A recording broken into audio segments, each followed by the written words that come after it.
first things I remember working on when I was starting my jazz journey was this intro to this great Freddie Hubbard tune called Crisis. Let's take a closer look at it now.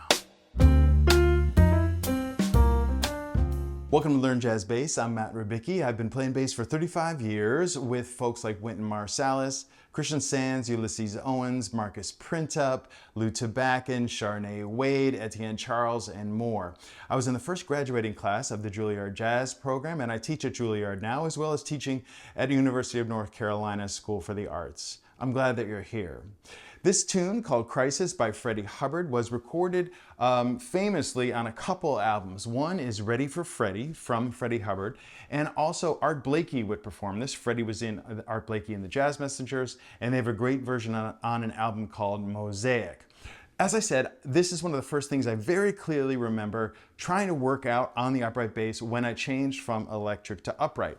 And it is not terribly difficult, but can be deceiving in a couple of ways if you don't sort of have your technical stuff together yet. So it's a great little challenge. One thing that's cool is obviously it repeats many times, so you can really sort of meditate on it and get a chance to play it many, many times.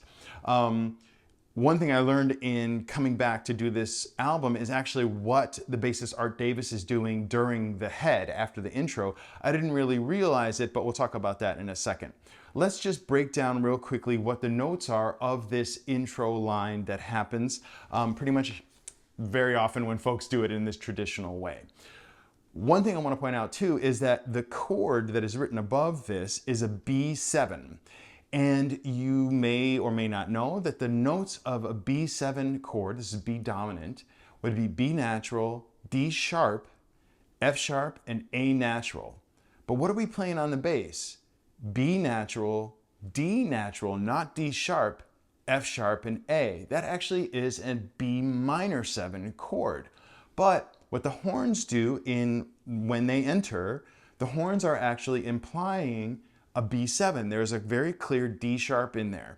So it's either some other kind of sort of voicing that is being implied. So we're playing against that B7 by playing that D natural. And I think it gives it a lot of very cool color. I think this sound is very, very hip during this intro part. The whole tune is hip, don't get me wrong. So the specific notes, as I mentioned before, let's go over them sort of one by one. I'm gonna sort of turn so you can see my hand a little bit better on the fingerboard.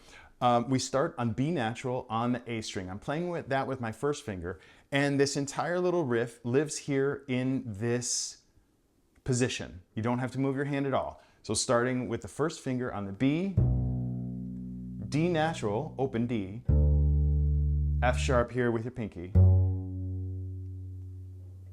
and then B on the G string. And now A natural on the A string with your first. And then again, I'm sorry.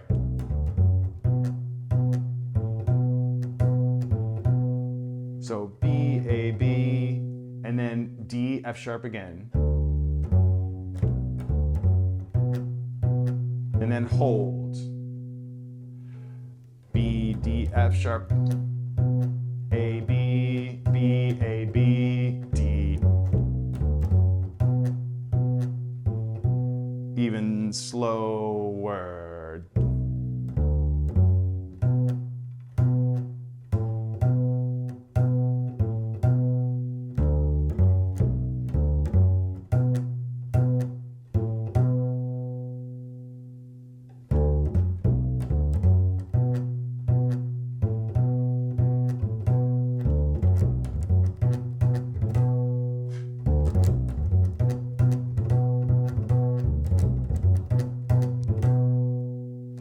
I hope that makes sense.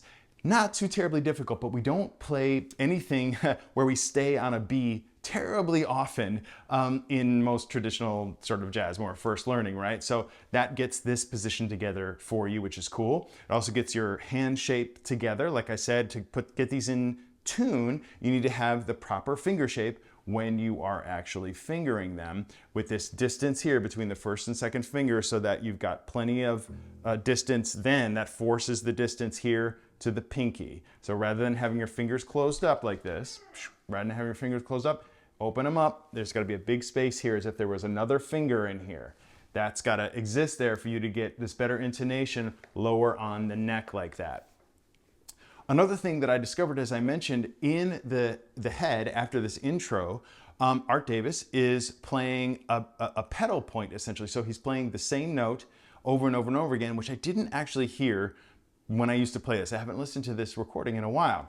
And he's playing B here to this B. 1 and 2, 1 and 2, 1 and 2 and 3, 4, 1 and 2 and 3. And he's doing something really subtle and cool in between, which is a string rake in between 1 and 2.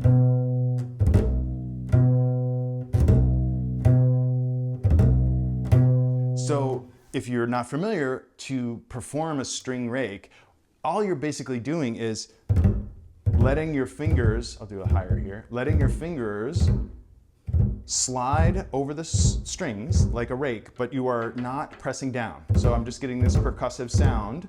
I'm just getting the percussive aspect of it by putting my fingers down on the string, but not pressing down and not light enough that you would get a harmonic, and simply sweep a finger across the strings in one fluid motion.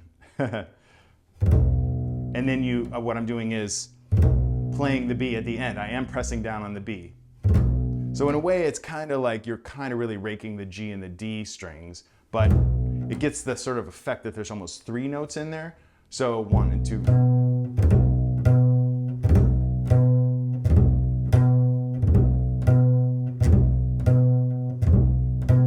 Very simple, but I think a very cool way to approach the fact that these chords are moving on top of this static bass line, which is real cool. So I hope that this was helpful for you. Very simple, but it's something that we need to know as bass players, because this may get called, and it's still a cool line to learn even if it never does. So I hope that this was helpful for you. As I said, thanks for joining me today. Be sure to look for links below to get a PDF of this. And as always, thanks for being here. And remember, straight ahead and strive for tone.